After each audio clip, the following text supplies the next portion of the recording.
Ya, saudara, dana yang disiapkan pemerintah dan akan digelontorkan untuk penanganan COVID-19 dari sisi ekonomi ini memang tergolong besar. Bagaimana kemudian mestinya pengawalan dana bencana penanganan COVID-19 ini dilakukan?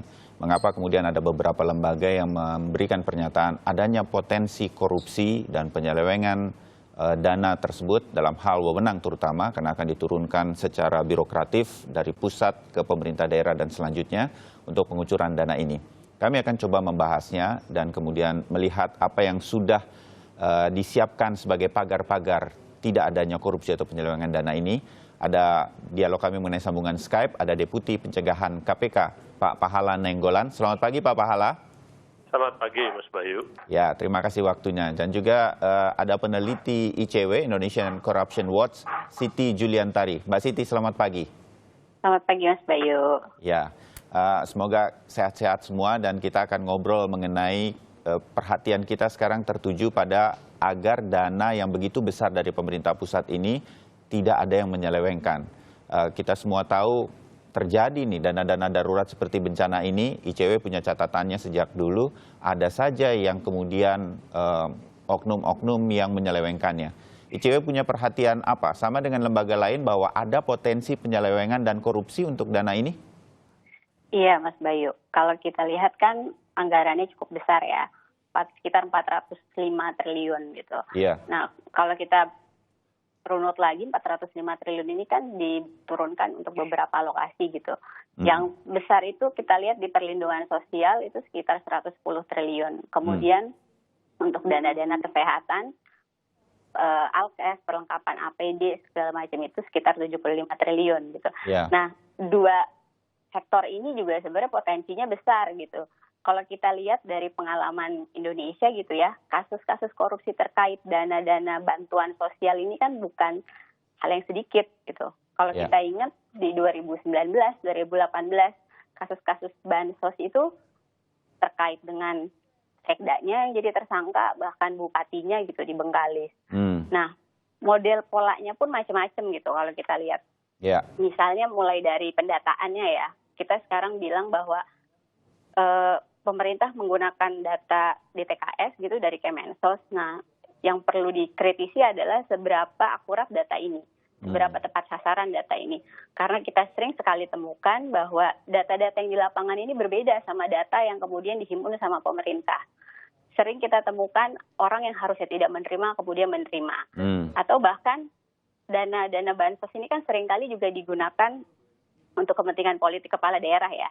Jadi seringkali akhirnya orang-orang yang menerima ini hanya orang-orang di lingkaran kekuasaan yang punya akses gitu, tapi tidak menyasar benar-benar orang yang memang membutuhkan gitu. Apalagi kalau sesuai jadwal dan kemudian virus corona ini bisa kita atasi begitu, Desember kita akan ada pilkada ya Mbak Siti? Iya, betul. Iya, betul. Dan ini bisa digunakan juga oleh kepala daerah sebenarnya tanda kutip untuk menggunakan dana-dana ini untuk tanda kutip kampanye atau menjaring suara sebenarnya kan di saat-saat seperti ini gitu potensinya.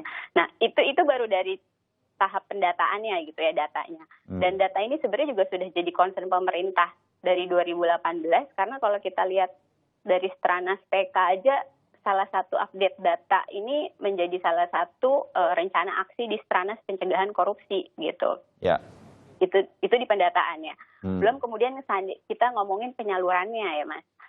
Ketika penyalurannya ini hingga sampai ke masyarakat, ini masalahnya berbeda lagi nih. Kita temukan kadang pertama ada pemotongan dana gitu, yang harusnya mungkin didapatnya 600.000, ternyata sampai masyarakat itu hanya 500, 300 gitu. Belum lagi kemudian pelaporan fiktif. Jadi sebenarnya yang dapat mungkin hanya 500 orang, tapi dibuat laporannya bisa 700, 800 begitu. Oke. Ya, baik. Baik, Mbak Siti, nanti dilanjutkan sedikit. Kita sudah dapat nih gambaran-gambarannya. Sebetulnya pola-pola yang sama terjadi.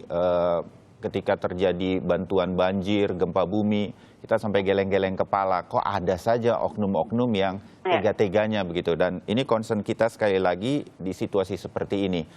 Orang kemudian berharap pada lembaga-lembaga seperti KPK, Pak Pahala, agar bisa ketat, keras kalau perlu agar ini tidak terjadi begitu. Ada yang akan dilakukan KPK berkaitan dengan ini?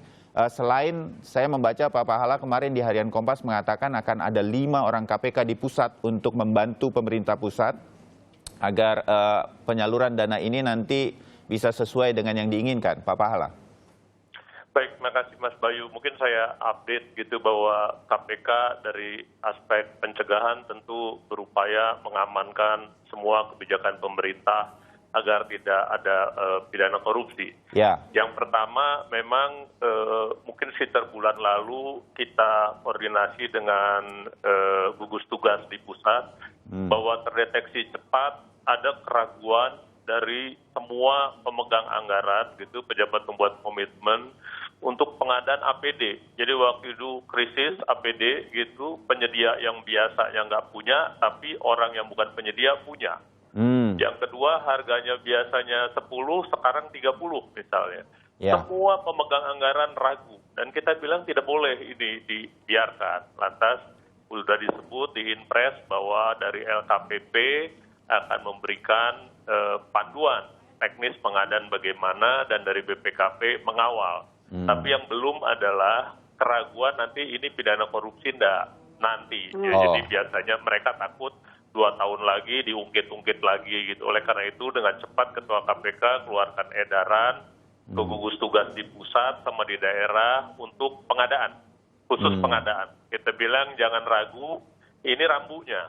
Kita tidak memberi jaminan, tapi kalau rambu ini Anda patuhi, kita yakin bahwa tidak ada yang mengungkit Anda untuk masalah korupsi. Jadi silakan diadakan cepat gitu, bahwa lebih mahal dari biasa, kita bilang konsep pengadaan prinsipnya adalah harga terbaik, bukan harga termurah. Ya. Jadi harga terbaik, proses transparan. Itu yang pertama. Oke. Yang kedua, kami juga banyak dapat pertanyaan tentang sumbangan dari masyarakat ke rumah sakit, ke Pemda, bahkan ke gugus tugas nasional. Ya. Ini gratifikasi bukan, karena ini diberikan ke pejabat penyelenggara negara. Gitu. 3 hari yang lalu kita keluarkan lagi surat penegasan bahwa semua pemberian dari masyarakat, termasuk dari swasta, dari luar negeri, dalam bentuk apapun, itu bukan gratifikasi dan tidak perlu dilaporkan ke KPK. Karena undang-undangnya bilang kan begitu kan, sepanjang sumbangannya diberikan ke institusi. Jadi agak beda sedikit Mas Bayu kalau perusahaan swasta memberikan kepada direktur rumah sakit dengan kepada rumah sakit. Ya. Kalau kepada direktur individu gitu ya. Okay. Ya. Nah, kita harap ini bisa meyakinkan masyarakat bahwa silakan sampaikan sumbangan Anda ke rumah sakit, ke Pemda, ke Dinas Kesehatan.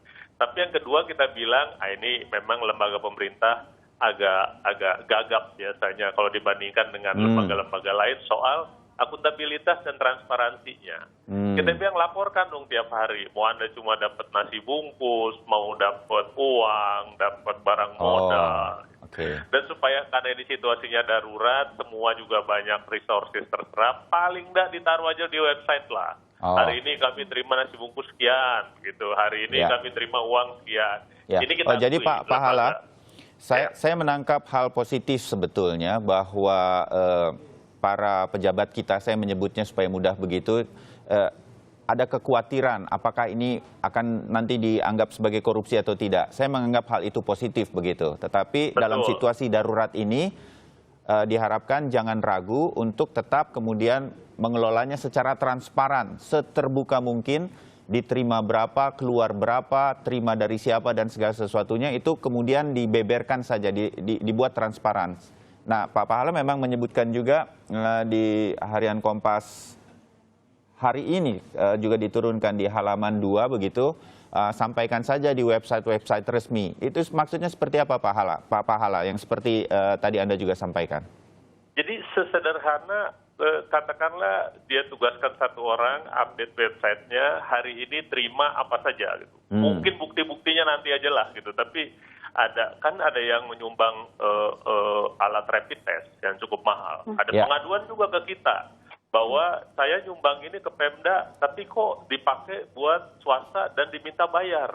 Nah ini kita tindak lanjuti sekarang. Tapi maksudnya kuncinya adalah transparansi. Gitu. Kalau Anda dapat rapid test alatnya 100 unit, sebut 100 unit. Besok Anda update, saya pakai tes 50 di kelurahan mana, misalnya begitu. Nah ini memang kita harus akui lembaga-lembaga pemerintah mungkin belum terlalu terbudaya. Kalau saya bayangkan dengan katakanlah media yang menggalang sumbangan. Tapi kita dorong itu dan kita keluarkan surat khusus. Jadi Pak Ketua kami keluarkan 3 hari yang lalu ke lembaga pemerintah. Okay. Nah yang ketiga ini khusus yang buat bagaimana 400 triliun lebih ini kita sebut realokasi. Kemdagri sudah minta ke daerah untuk merealokasi. KPK itu ada tim, selain yang 5 orang kita perbantukan, kami punya 50 orang ini mendampingi. 542 pemerintah daerah sudah sejak 3 tahun yang lalu. Jadi tiap daerah itu ada orang yang bertugas untuk mendampingi. Kita awasi nih realokasinya, karena sekarang kan baru di kertas nih, baru realokasi di kertas. Pilihan daerahnya itu tergantung apa? Atau apa kriterianya Pak Pahala? Seluruh daerah, ada kriteria. Seluruh daerah. Jadi selama 3 tahun ini kita dorong perbaikan tata kelola di seluruh 542 kabupaten kota dan provinsi. Gitu ya. Jadi ini pendampingan, benar-benar pendampingan. Jadi kita monitor karena sekarang baru proses realokasi. Dan ada BPKP perwakilan di seluruh Indonesia, kita bilang mari kita bantu. Realokasi ini Pak kan Pahala, ada panduannya. Saya stop sebentar di sini. Nah, beberapa langkah ini saya agak concern ke langkah yang ketiga karena ini mengawasi dana yang 405 triliun, bahkan ada tambahan dengan hal-hal lain begitu. Saya ke Mbak Siti. Mbak Siti, ini cukup KPK memberikan pendampingan seperti ini atau bagaimana menurut Anda sebelum kita jeda?